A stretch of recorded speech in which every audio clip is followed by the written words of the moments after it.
On this episode of Crime Chronicles, we come to you from Ford's Theater in Washington, D.C., where we examine the April 14, 1865 assassination of Abraham Lincoln.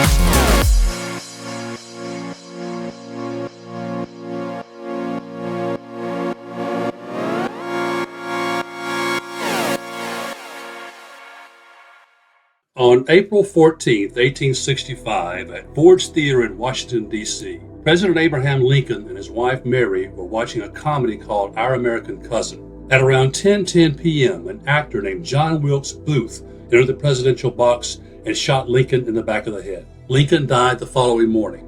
The assassination of Abraham Lincoln was a sad capstone to the darkest period of U.S. history, the Civil War. Abraham Lincoln was the third president to die in office and the first to be assassinated. Americans considered it inconceivable that a democratically elected president would be assassinated, even in wartime. Lincoln's murder provides a window into the Civil War and is a study of one of the world's most unlikely and intriguing assassins. Abraham Lincoln was born on February 12, 1809, in Hardin County, Kentucky, one of three children born to Thomas and Nancy Hanks Lincoln. Most of Abe's childhood was spent in Indiana, but he eventually settled in Illinois. Like most other frontier families, the Lincolns struggled to survive, and Lincoln was mostly self-taught. Abe Lincoln worked at several jobs: flatboat pilot, store clerk, store owner, land surveyor, and postmaster. He also served as an officer in the Illinois militia. His service during the Black Hawk War was brief, only a few months in 1832, but it would prepare him for his job as commander-in-chief during the Civil War 30 years later. Lincoln was tall for his era and still ranks as the tallest president in U.S. history, about 6'5". Some medical historians believe that Lincoln had Marfan syndrome, which would account for his long arms and large hands but small feet. Lincoln won people over with a dry and self-deprecating wit, even about his unprepossessing looks. He was once accused of being two-faced, to which Lincoln replied, "Honestly, if I were two-faced, would I be showing you this one?" Lincoln found his greatest success as a lawyer in Springfield, the Illinois state capital. He ran on the Whig ticket for the Illinois legislature in 1832 and finished 8th. Lincoln won in 1834 and served 4 terms in the Illinois legislature. In 1846, he was elected to the U.S. Congress. He served 1 term before returning to Illinois in his law practice. In October of 1854, in Peoria, Illinois, he denounced slavery and the idea of popular sovereignty that would allow states and territories to vote on whether slavery should be allowed. In June 1858, the newly created Republican Party tagged Lincoln as a candidate to oppose incumbent Democrat Stephen Douglas in the U.S. Senate race. Accepting the nomination, Lincoln stated, "A house divided against itself cannot stand." It was a biblical reference to Matthew's Gospel and referred to slavery. Many in the non-slavery state of Illinois, including some of his fellow anti-slavery Republicans, thought it too inflammatory. The debates between Lincoln and Douglas are the stuff of political legend. Douglas used Lincoln's house-divided speech against him, claiming it was too radical. The Illinois legislature had selected Stephen Douglas to serve in the U.S. Senate, but many Republicans agreed with Lincoln's so-called radical stance and thought him presidential timber for the 1860 election. Abraham Lincoln abhorred slavery, having witnessed slave auctions along the Mississippi River, but he was more concerned about keeping the Union intact. During one of his debates with Douglas, he said, "I am not, nor ever have been, in favor of bringing about in any way the social and political equality of the white and black races." As late as August 1862, over a year into his presidency, Lincoln stated, "If I could save the Union without freeing any slaves, I would do it. And if I could save it by freeing all the slaves, I would do it. And if I could save it by freeing some and leaving others alone, I would also do that."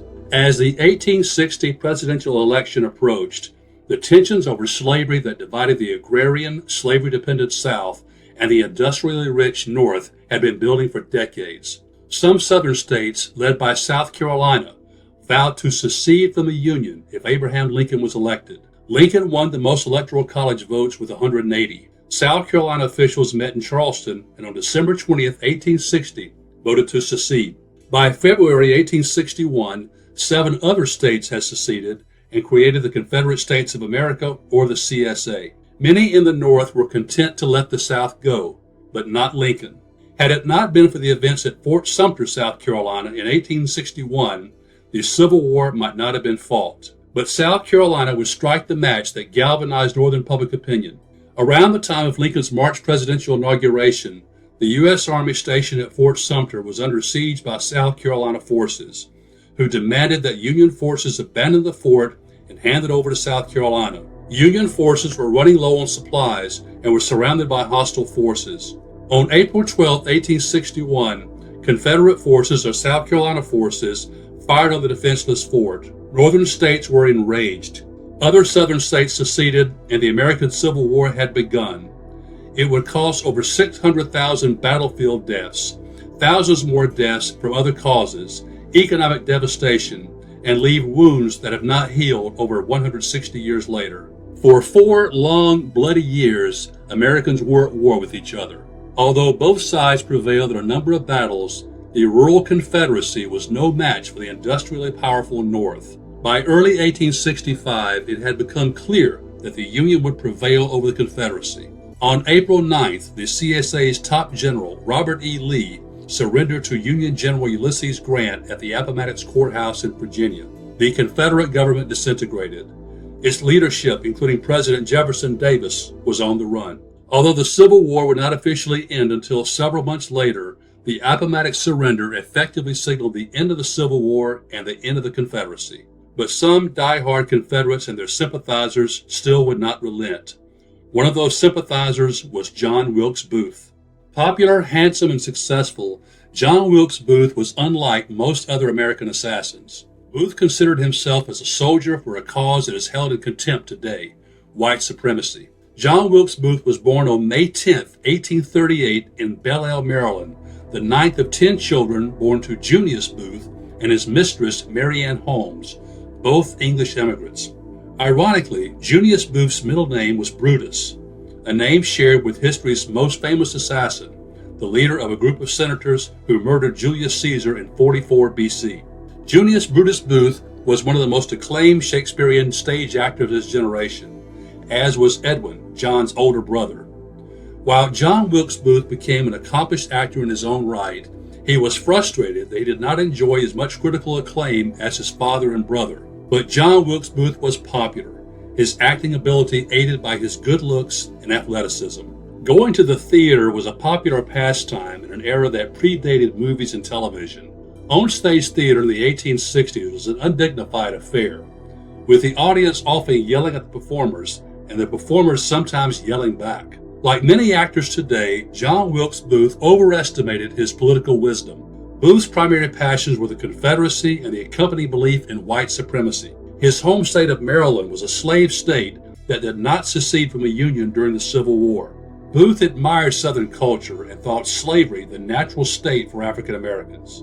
Another Booth passion was his hatred of Abraham Lincoln, whom Booth blamed for the ills of his beloved Confederacy. Keeping a promise he made to his mother, John Wilkes Booth did not join the army. He decided to serve the Confederacy by engaging in subterfuge. During his sojourns to Richmond, Virginia, the Confederate capital, Booth would confer with CSA espionage agents. Booth organized a loose association of similarly minded people in the Washington area. The most skilled of the bunch was John Surratt Jr., who operated as a courier for the CSA throughout the war. The group also included George Atzerodt, a German immigrant and blockade runner, Lewis Powell or Lewis Payne, a Confederate escaped prisoner of war, David Harold, a pharmacist assistant, Edmund Spangler, a stagehand at Ford's Theater, and Samuel Arnold and Michael O'Laughlin, 2 former Confederate soldiers. The motley group of spies had grand ambitions, which grew more desperate as the Confederacy was losing the war. At the request of Confederate espionage agents in Richmond, their boldest plan was a kidnapping of President Lincoln in exchange for the release of Confederate prisoners of war, thinking that the released war prisoners would replenish the depleted Confederate army. The first such attempt was scheduled for January 18, 1865 at Ford's Theater. The plot fell through when Lincoln inexplicably did not show up. Another plot was to kidnap Lincoln during one of his carriage rides. It was well known in Washington City that the president went on unaccompanied carriage and horseback rides, and on one occasion, someone took a shot at the president, putting a bullet hole in his hat.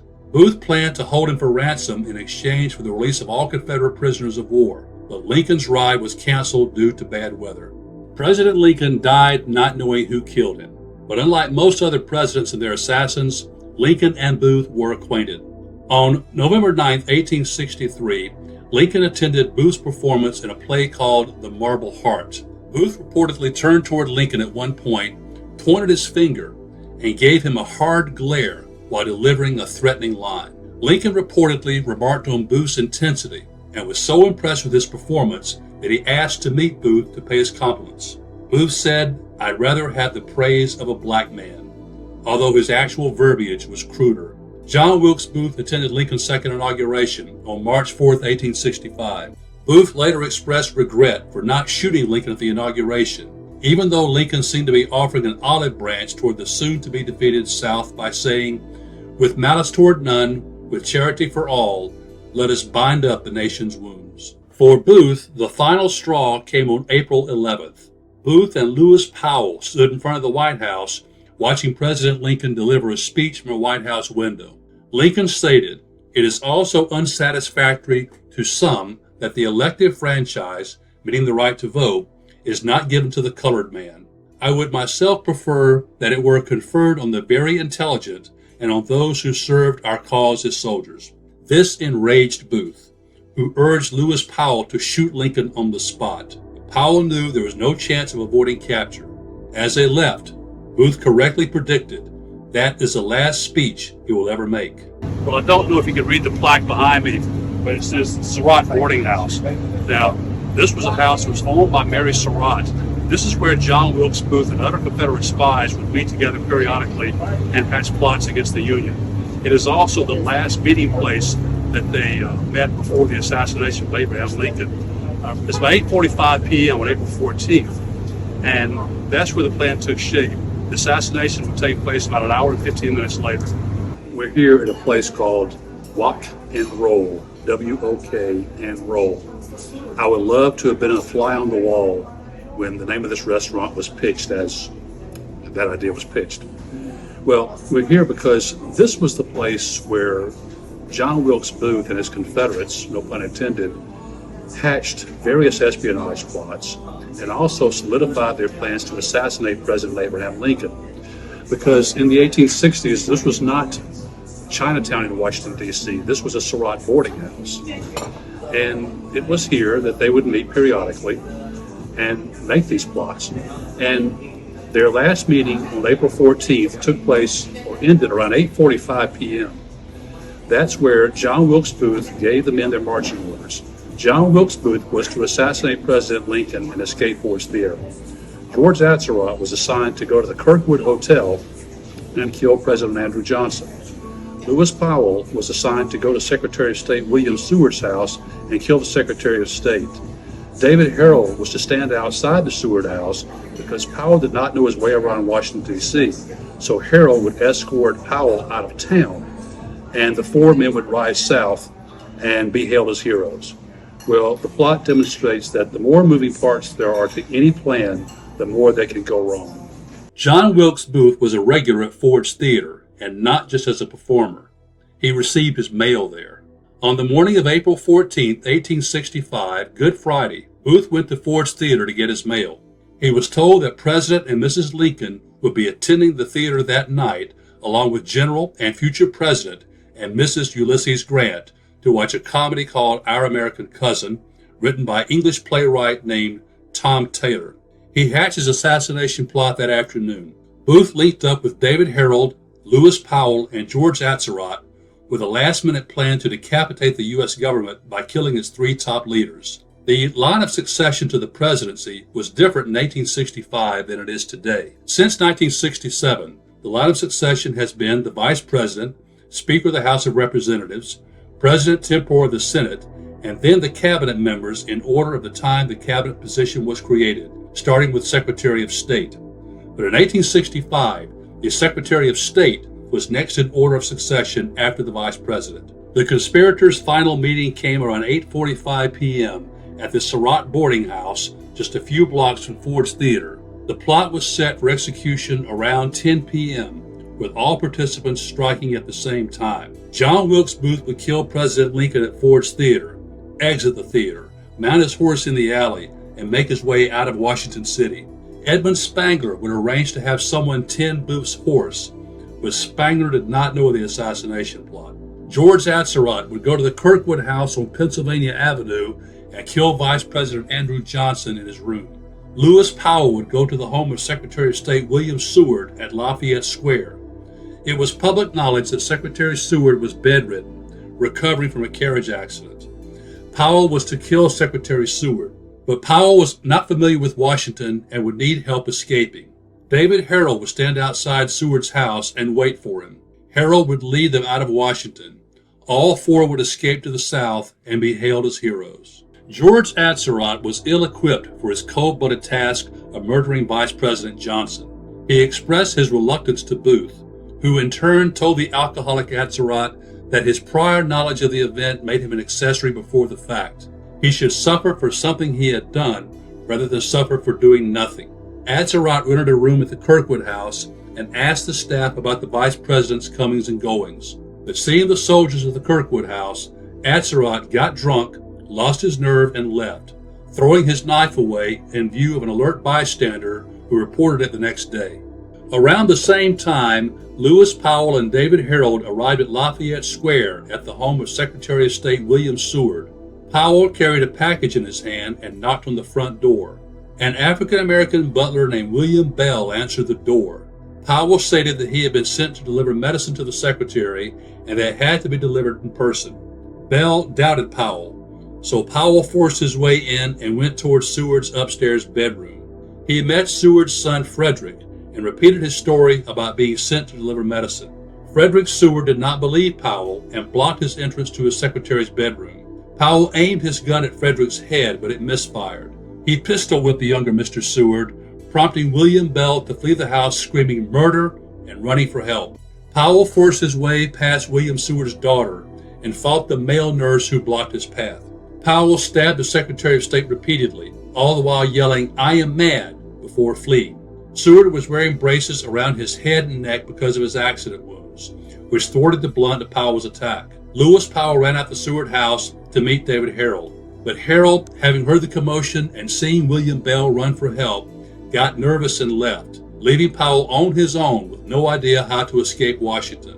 While initial gossip around the city was that Secretary of State Seward and his son had been killed, both survived. President Lincoln thought a joint appearance with General Grant at Ford's Theater would be a public symbol of their recent triumph over the Confederacy.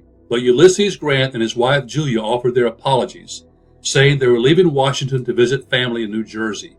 But the real reason was because, like most Americans, they both detested Mary Todd Lincoln, who insisted on being addressed as Madam President and who once called Ulysses Grant a butcher. Army Major Henry Rathbone and his fiancée Clara Harris were asked to attend instead. When the Lincolns did not arrive at the theater for the start of the performance, Booth thought they had backed out and that his plan was ruined. This would be catastrophic, as Booth had already written an account of his plan and mailed it to the National Intelligencer newspaper. But the foursome arrived at Ford's Theater after the performance of Our American Cousin had begun. When the Lincolns entered the presidential box, the play stopped while the band played Hail to the Chief. The estimated crowd of 1,700 people and the performers stood and applauded, and then the play resumed. You're looking now at the area where John Wilkes Booth entered to kill the president. The door is about 3 feet in front of me, which he pushed open and then put a chair against the doorknob so it would make it harder for anyone to enter. And here is the door where Booth entered the presidential box. Now, Booth had worked hard that day at creating a bigger hole than what you see here so he could peer through and see the president at the right moment. And at precisely the right moment is when Booth entered the box, I should say, and shot President Lincoln and wounded Major Rathbone. So how did Booth time this? Booth knew the play Our American Cousin very well. He had seen it performed many times. And there was a line in the play in which Harry Hawk, who was the only actor on stage at the time, and Booth planned his entrance or his moment for that, when there was only one actor on stage. When Harry Hawk said, "You sock-dogglizing old man trap," which is not a funny line today, I don't suppose, but it was then. It killed, one might say. And when Hawk said that line, Booth knew the audience would erupt in laughter, and that was the right moment. So at the moment that line was said and the audience erupted in laughter is when Booth thrust open the door and shot President Lincoln. When Harry Hawk delivered his now famous punchline, Booth burst into the presidential box. He shot Lincoln in the back of the head with a small Philadelphia Derringer, and by some accounts screamed, "Sic semper tyrannis," or "Thus forever to tyrants," the motto of the Commonwealth of Virginia. Henry Rathbone, who was only about 3 feet away, thought that Booth yelled "freedom" after shooting Lincoln, but he was not positive. While a shocked Mary Lincoln and Clara Harris looked on, Major Rathbone stood up to confront Booth, only to be slashed on his arm. A tragic footnote about Major Rathbone and Clara Harris. They eventually married. Rathbone, so shaken by what would today be called survivor's guilt, always felt guilty that he did not do more to stop Booth or save the president. His mental state deteriorated, and in 1883, while he and Clara were living in Germany, he murdered his wife and was confined to a lunatic asylum or a mental hospital until his death in 1911. What you see behind me is the box where President Lincoln was sitting when he was shot. Now, John Wilkes Booth was very athletic.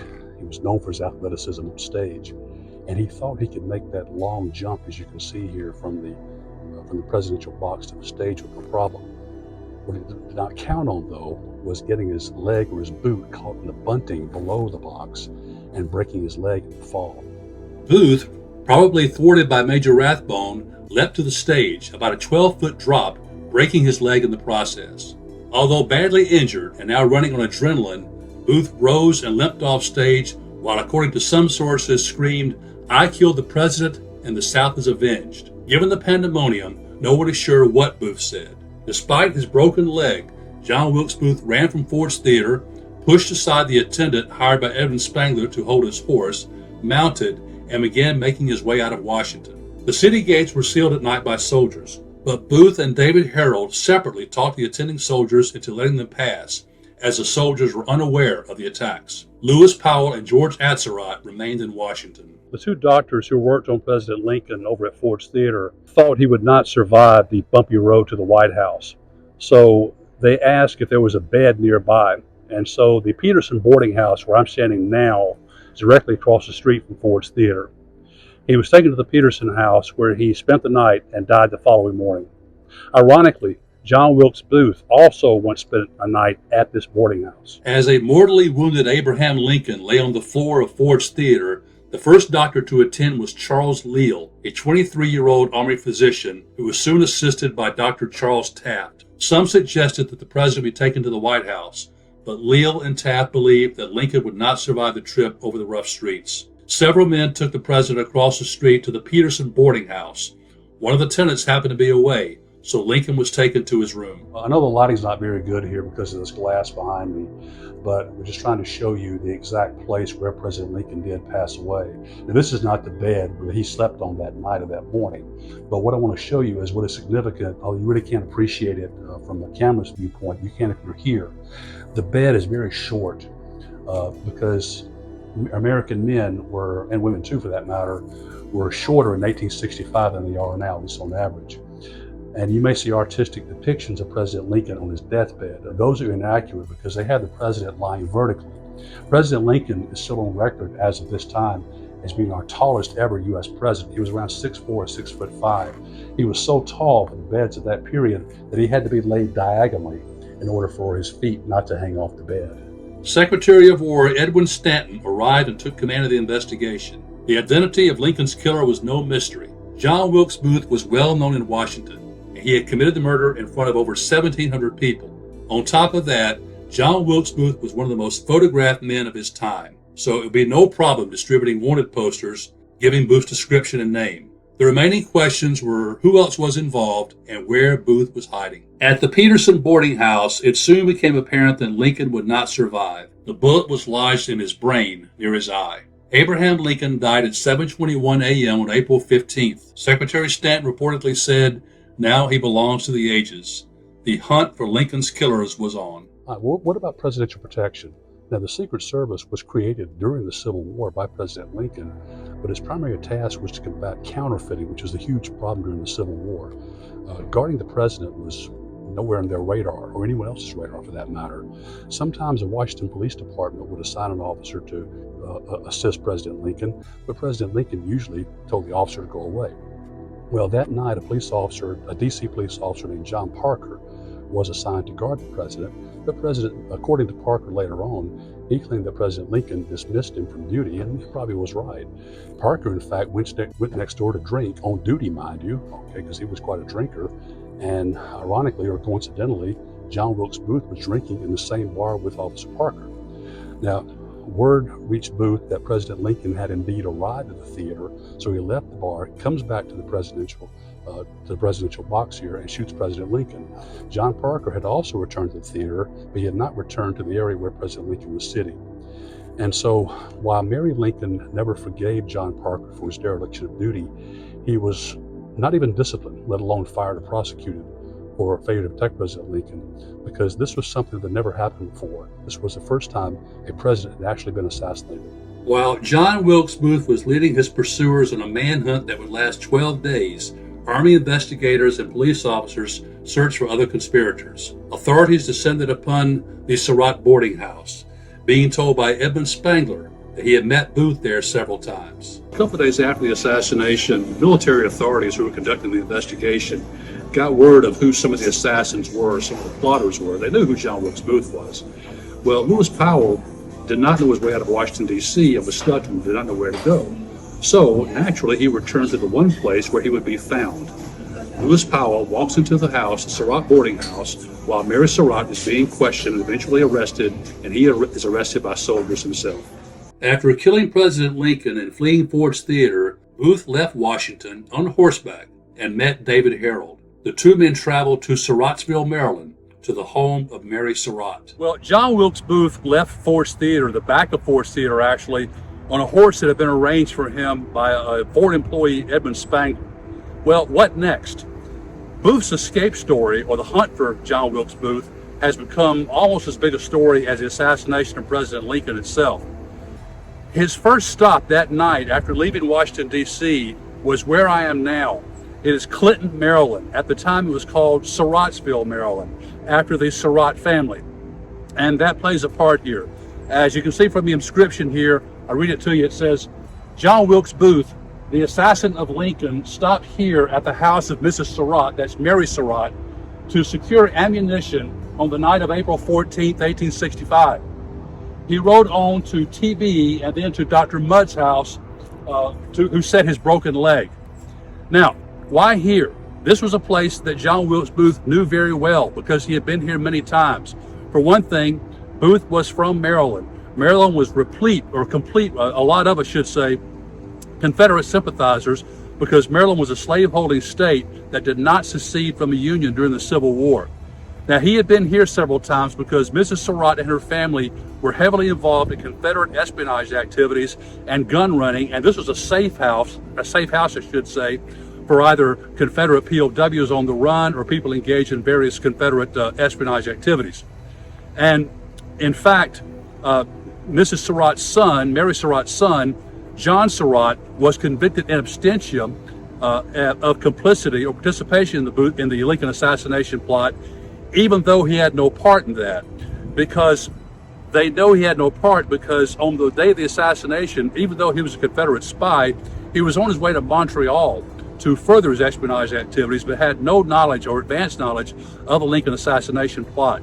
Behind me is a Surratt house, and the role of Mary Surratt in the Lincoln assassination has been debated ever since day one. She owned the house and lived at the house. She had relocated from here to her boarding house in Washington, D.C., and went back and forth between both places, but mostly stayed there.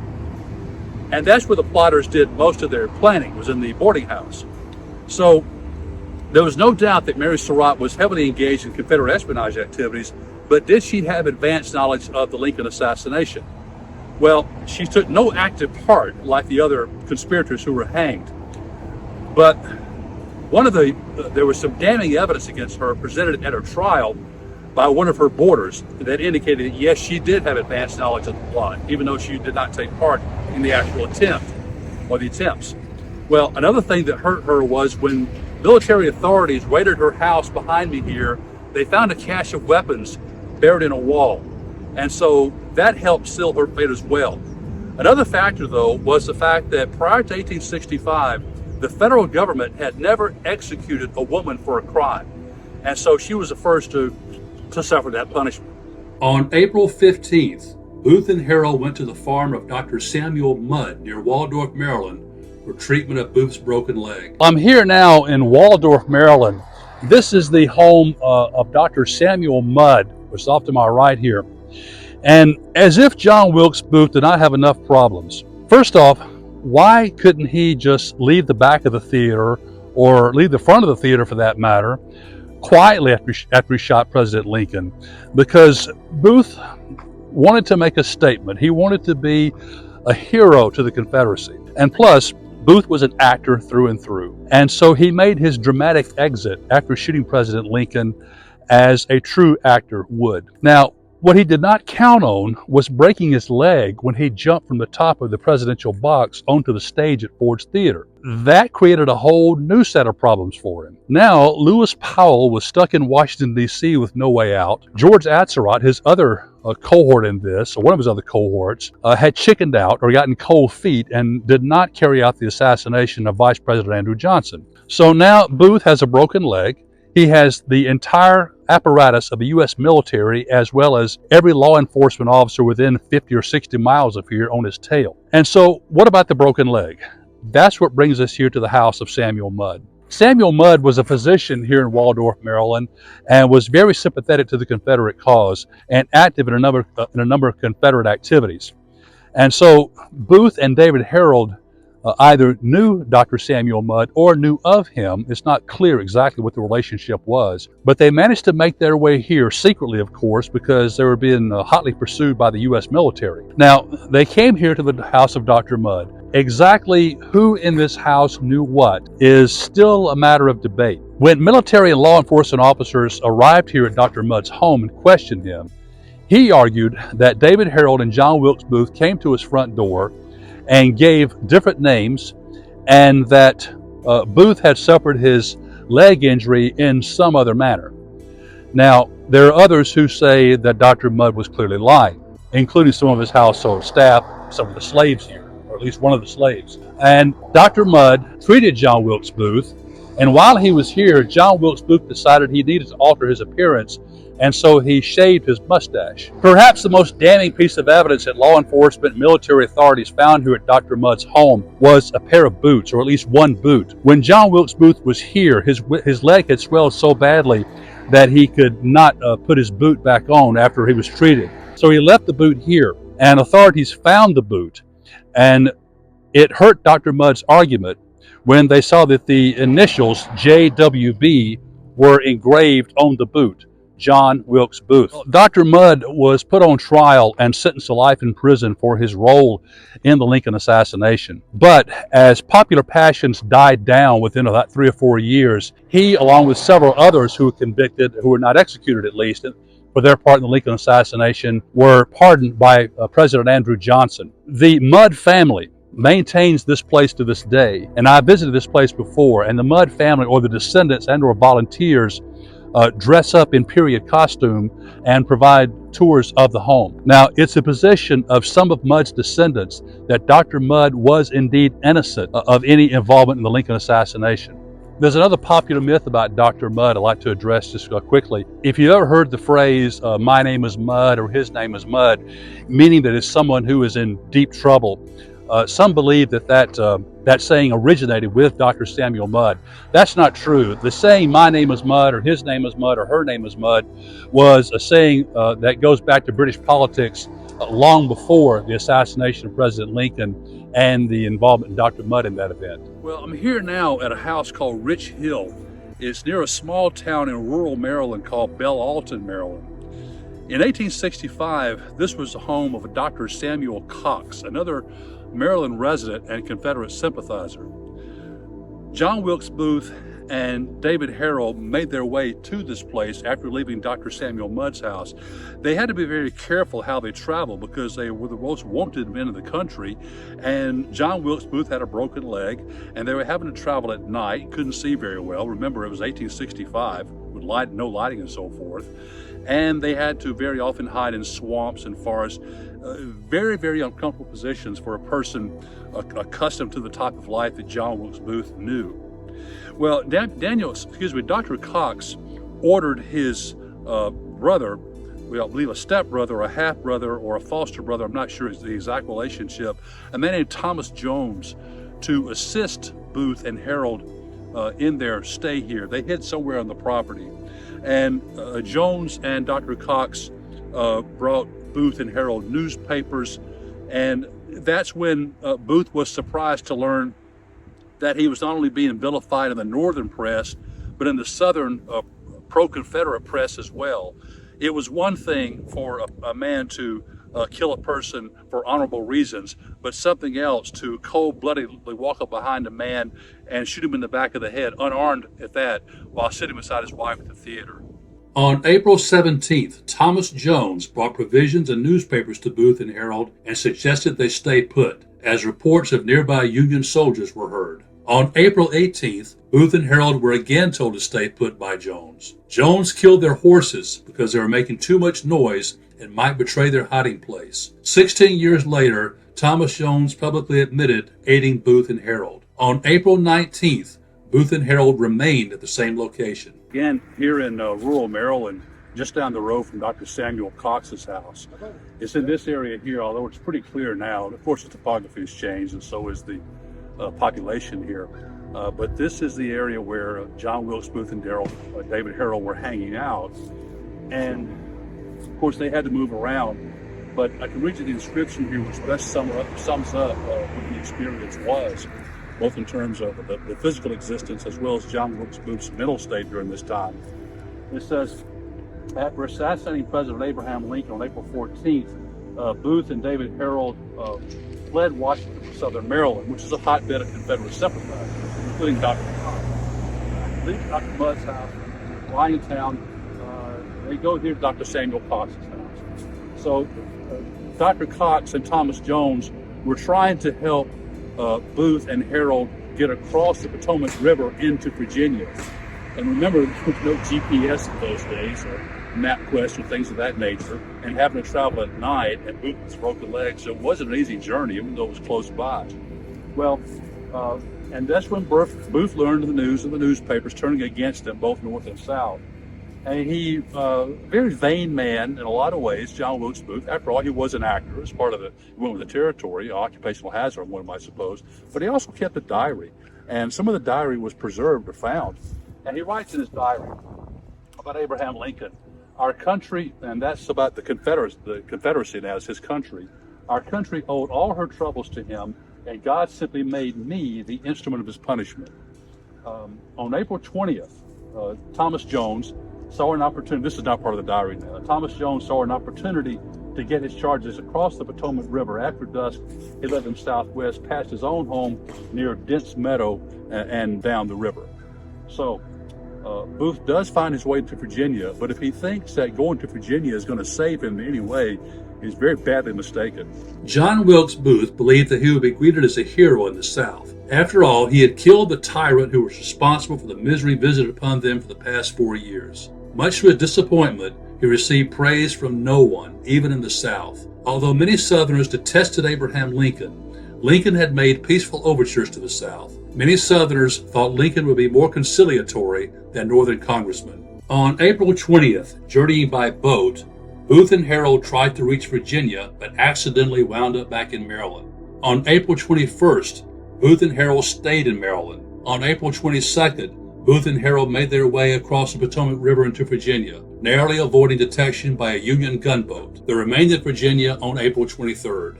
John Wilkes Booth and David Harold made it across the Potomac River into Virginia, thinking that he might be safer in Virginia than he would be in a state that still belonged to the Union. And he was badly mistaken.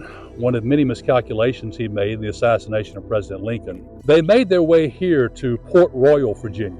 And that's when they went to the farm of a man named Richard Garrett. On April 24th, Booth and Harold arrived at the farm of Richard Garrett. They told Garrett they were wounded Confederate soldiers. A suspicious Garrett allowed them to bed down in his barn, where they stayed on April 25th. But David Harold had made the mistake of being seen in town. On April 26th, around 2:30 a.m., accompanied by detectives, soldiers of the 16th New York Cavalry received a tip that Booth and Harold were at the Garrett farm. This is not a very safe venue to do an in-depth presentation, but I'm going to read you, you see the plaque that marks the spot where John Wilkes Booth, approximate spot where he was killed. It says Assassin's Inn. This is the site of Locust Hill Richard Henry Garrett's farm. This, by the way, is on the northbound side of Highway 301 near Port Royal, Virginia. Early on the morning of 26 April 1865, a 16th New York Cavalry detachment cornered John Wilkes Booth, the assassin of President Abraham Lincoln, and his co-conspirator David E. Harold, as the two men slept in Garrett's tobacco barn. Harold gave himself up, but Booth refused to surrender. The barn was set on fire, and Sergeant Boston Corbett shot the assassin still inside. Booth was laid on the porch after being dragged of the Garrett house and died about sunrise. The house and barn stood a short distance from this spot.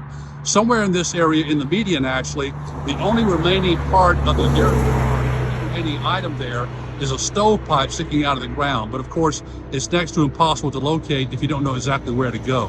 When investigators learned Booth and Harold's suspected whereabouts, they went to the Garrett farm, forcibly told the men in the Garrett family to tell us where the two men who reportedly were hiding there were hiding. And they were hiding in the tobacco barn on the Garrett farm. In fact, Richard Garrett the Garrett family had locked the men in. He was a bit distrustful of these guys. Exactly what he knew and when he knew it is not really clear. But the soldiers went to the barn, told Harold and Booth to come out to surrender. They were surrounded and so forth. And in order to force the men out after they refused to come out, the soldiers set the barn on fire. Now, David Harold gave up pretty easily, and he urged Booth to do the same thing. John Wilkes Booth had no intention of going down peacefully without a fight, and he was carrying a crutch supporting his broken leg. Now, a sergeant named Boston Corbett observed Booth as he was moving toward the front of the barn, the entrance, and according to Corbett, Booth, with his stick in one hand on which to brace himself and a rifle in the other, supposedly, according to Corbett, raised his weapon and pointed it toward the entrance. In Corbett's opinion, or in what Corbett said, was he thought Booth was about to take a shot through the door. And that's when Boston Corbett shot John Wilkes Booth in the neck. With David Harold safely in custody, having given up, John Wilkes Booth was dragged, and the soldiers made no effort to be gentle with Booth. They dragged the fatally wounded Booth by his legs from the Garrett barn, the tobacco barn, onto the Garrett porch. Booth lay there for a couple of hours, dying from his wound. It's reported that his last words were something along the lines of, 1, tell my mother I died for my country, and 2, useless, useless. So ended the life of John Wilkes Booth. What about David Harold and the other conspirators involved in the Lincoln assassination? They will meet a similar fate, albeit one that involved some semblance of due process of law. How was the justice system going to deal with this case? This was unprecedented. A U.S. president had never been assassinated until 1865. But it was a time of war, or at least the South was in open rebellion at the time of the Lincoln assassination. With no real precedent to guide, and given the circumstances, Secretary of War, or which would now be called Secretary of Defense, Edwin Stanton, took charge of the investigation for a number of reasons. First off, Stanton thought it was his responsibility, and also because Stanton and others were a bit distrustful, very distrustful in fact, of Vice President Andrew Johnson. It was even suspected by some that Vice President Johnson may have been behind the Lincoln assassination. That turned out not to be true, but Johnson was an enormously unpopular man in the Lincoln administration. He was from the South. He once had been a slaveholder from Tennessee, actually, North Carolina and Tennessee, once had been a slave owner and was affiliated with the Democratic Party, whereas Lincoln was affiliated with the Republican Party. Presidential politics were quite a bit different in those days than they are now. And plus, Vice President Johnson was seen at best as a weak leader and also an alcoholic. It was rumored he was even inebriated on his inauguration day. So Secretary Stanton took charge, and rather than have the conspirators or accused conspirators tried in a civilian court, which would be the case nowadays, Secretary Stanton, with the approval of the Attorney General and President Johnson, decision was made to try these conspirators in a military court in Washington, D.C. 8 people were put on trial.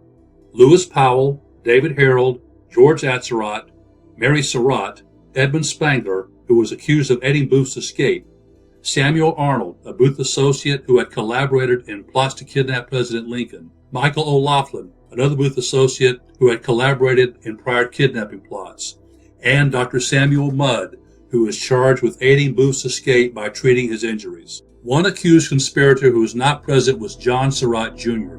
He was in New York at the time of the assassination, on his way to Canada, when he heard about the murder. Was a decision to try the Lincoln conspirators in a military tribunal instead of a civilian court, even though none of the people involved were in the military, was that the correct one?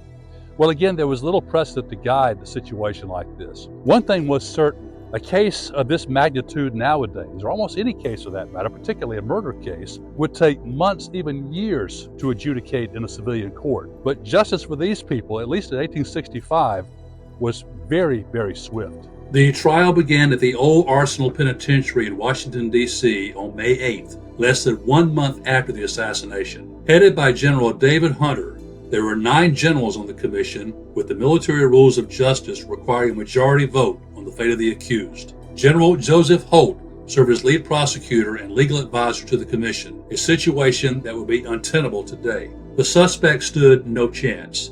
Their guilt was predetermined. They were provided legal counsel but were not allowed to testify. Over 350 witnesses were called over 7 weeks. The trial concluded on June 29th.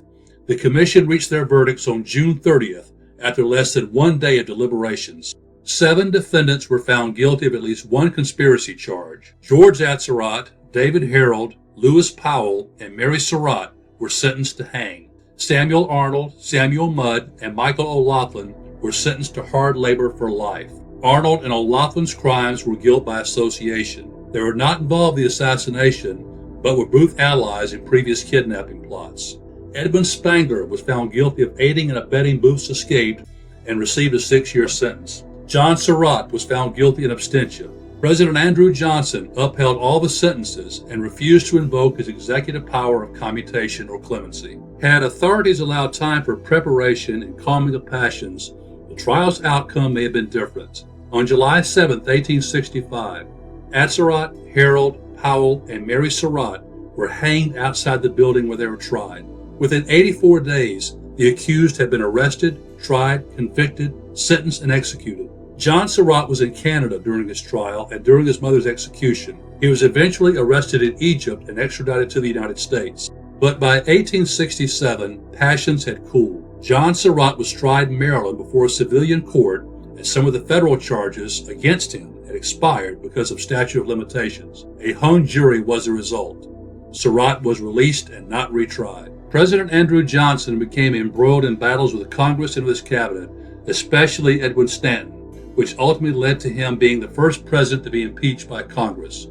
He was acquitted in the Senate by 1 vote. As he was leaving office in 1869 and thinking that a miscarriage of justice may have occurred, and as a slap in the face of Stanton and other Republicans who had dogged him during his presidency, President Johnson pardoned Mudd, Arnold, and Spangler. Michael O'Laughlin had died in prison in 1867. Had Abraham Lincoln lived, who can predict how the country may have been different? Lincoln was as determined to forgive the South as some in his cabinet and congressional Republicans were to punish. Ultimately, The death of Lincoln had the United States leaving one bad situation and entering another one, the era of Reconstruction, and the wounds from the Civil War have never completely healed. Well, I hope you enjoyed this edition of Crime Chronicles. As we delve into the darker side of human nature, we invite you to join us on our journey by liking and subscribing to our YouTube channel. Your support helps make possible our inquiry into the sometimes unsettling but always fascinating phenomenon known as crime and justice. So hit that like and subscribe button right now and don't miss future episodes. Till then, Mark Jones, hoping you will join our Crime Chronicles community. And thanks for tuning in.